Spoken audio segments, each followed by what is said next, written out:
She only wanted a seat in first class, but was denied in front of everyone. Moments later, a decorated SEAL pilot walked past and invited her somewhere no passenger ever goes. What she saw behind that cockpit door changed her life forever. The airport throbbed with its usual chaos. Screens blinked. Families rushed. Businessmen marched.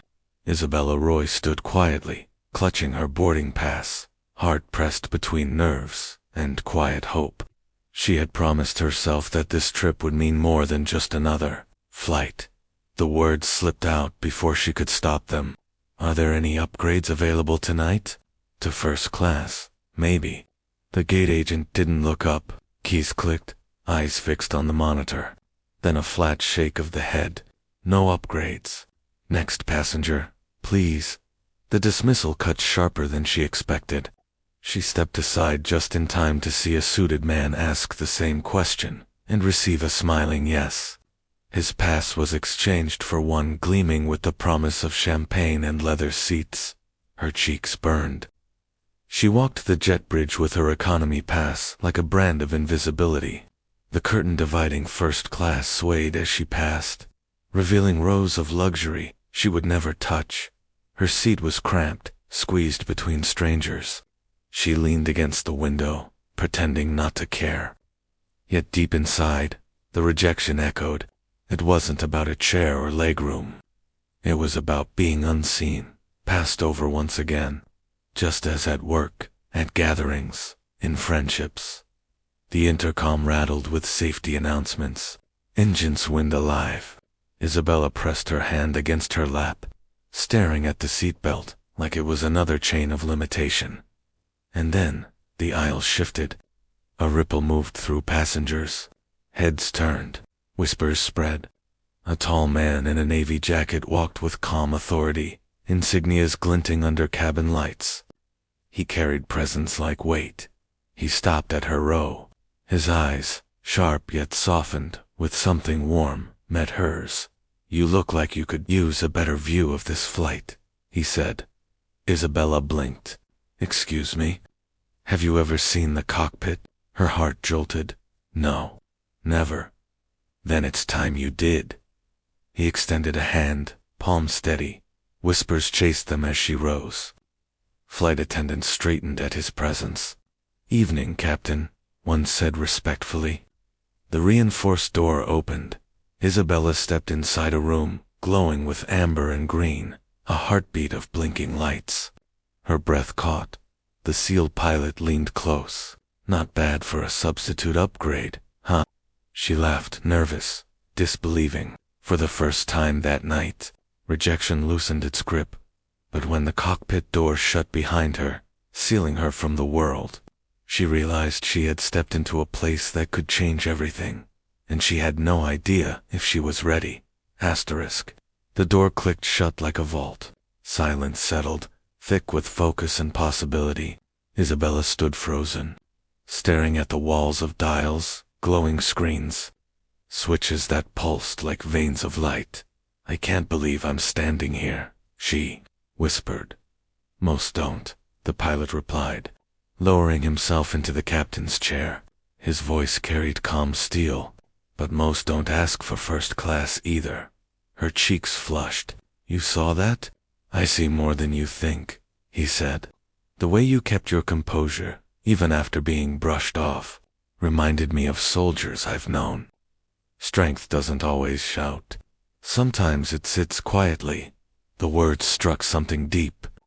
Invisible. That was how she had always felt. Yet he looked at her as if he saw through the layers she'd hidden behind. "Go on." He nodded toward the co-pilot's seat. Her throat tightened. "I can't." "That's you can," he interrupted gently. The same certainty that had led her here.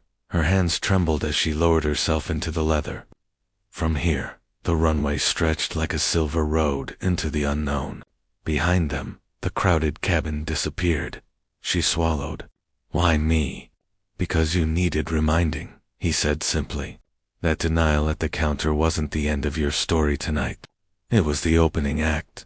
Her lips parted, but no words came. She sat in stunned silence, staring out at the glowing tarmac.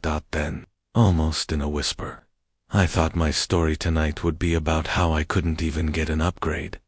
The pilot's eyes softened. Invisible. Not to me. You're here because you belong here. Dignity outweighs privilege. Always. Tears pricked, uninvited. She blinked them back, embarrassed. Don't, he said, half smiling. Even soldiers cry. Doesn't make them less. For the first time, Isabella felt her chest loosen, as if a weight had shifted. But then the intercom crackled with a call from the crew. Something urgent. The pilot rose swiftly, jaw tightening. Stay here, he ordered. Isabella's heart hammered. She was alone in the cockpit. Lights blinked like a living creature. Her fingers brushed against the controls, and something outside the windshield caught her eye, moving where nothing should move. The pilot returned swiftly, his expression grave. Isabella, did you see that? She hesitated, pointing out the windshield. Something was there. By the runway lights. Moving. He didn't question, only adjusted a dial. Screens flickered. His voice dropped. You've got good eyes. She wanted to ask what it meant, but his focus was elsewhere, toggling switches, listening to faint static over the radio. The cockpit lights reflected off her watch, cracked. Frozen, at 6:45. A gift from her late father. She never replaced it, clinging to its silence. Now the broken face shimmered under the glow, reminding her that time had always betrayed her. The pilot glanced at it briefly. You keep broken things close. Why? She faltered. Because they remind me I'm still moving, even when they're not. He nodded, as though the answer mattered more than she knew. Suddenly, a warning tone pulsed through the speakers. The pilot muttered under his breath, scanning the monitors. That's not standard traffic. Fear coiled in her stomach. What's happening? He didn't answer directly. Instead, he leaned closer. Do you trust me? Her throat tightened. I don't even know your name. You don't need it. You just need to listen. Before she could speak, the cockpit door knocked hard from the outside. A flight attendant's muffled voice called his title. Urgency threaded in every syllable. The pilot rose, his shadow cast long across the glowing panels. Stay in this seat, no matter what you hear. The door opened slightly. The murmur of hurried voices spilled in. Then the door shut again, leaving Isabella alone. She clutched her empty wallet, tucked in her bag, feeling its thinness press against her palm. Another reminder of lack, of limits. The hum of the aircraft deepened. Lights blinked in rhythms she didn't understand. And then, over the distant intercom, a single phrase chilled her. Unidentified presence near the aircraft. Isabella gripped the armrests, and realized she wasn't just a passenger anymore. The cockpit door opened again. The pilot's face was unreadable. He slid back into his seat, hands moving with practiced calm over controls. Was it? She began. Not now. His voice was steel. The plane began to taxi. Passengers behind them murmured with impatience, unaware of the tension up front. Listen, he said finally, eyes fixed ahead. What you saw, that shadow, it wasn't supposed to be there. Her pulse spiked. Then what was it? He gave the faintest shake of his head. Some truths are turbulence. You ride through them. You don't fight them.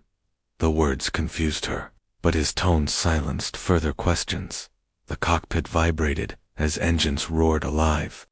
Isabella pressed back into her seat, the world tilting as the aircraft accelerated. Outside, runway lights blurred. The dusty road of tarmac stretched endlessly, a mirror of the broken path she felt she'd walked her whole life. And then lift. The plane tore from the earth. Her stomach dropped as the horizon fell away. She gasped, gripping the armrests until her knuckles ached. The pilot glanced at her, calm amid the chaos. You're holding on too hard, he said. If I let go, I'll fall. No, he countered. If you let go, you'll fly. Her breath caught. For a heartbeat, she believed him. But then, As clouds swallowed the windows, a harsh alarm pierced the cockpit. Red lights blinked violently across the panels. The pilot's jaw tightened. That shouldn't be happening. Isabella froze. The hum of reassurance that had carried her began to crack, and for the first time, she wondered if she was safer outside the cockpit than inside it. The alarm howled, relentless. The pilot's hands moved in swift precision, silencing one warning only for another to flash. "What's wrong?" Isabella whispered. He didn't answer. His silence was worse than any explanation. Through the windshield, the night stretched endless. Stars pricked the dark, cold and indifferent. The world below was gone. Her gaze fell to the floor, where her bag had tipped. From it spilled a photograph her younger self on a dusty road, smiling despite worn shoes, clutching dreams she hadn't yet been taught to bury. The pilot noticed. His eyes softened for a fleeting second. "That's why you asked for first class," he murmured. "Not for comfort, for proof. You've walked far from that road." Tears stung. She wanted to deny it, but the truth was raw. He leaned closer, voice low. "Listen carefully. This plane, it's safe, but not everything around us is." Her chest tightened. "What do you mean?" Before he could reply, the intercom crackled. A crew member's voice trembled. "Captain, passengers are asking questions. They saw something outside." The pilot pressed the switch. "Tell them to stay calm. I'll handle it." He turned to Isabella. "You want it to be seen. Tonight, you will be. But it won't be the way you imagined." The cryptic words hollowed her stomach. Then the cockpit lights flickered once, twice, plunging them into momentary darkness.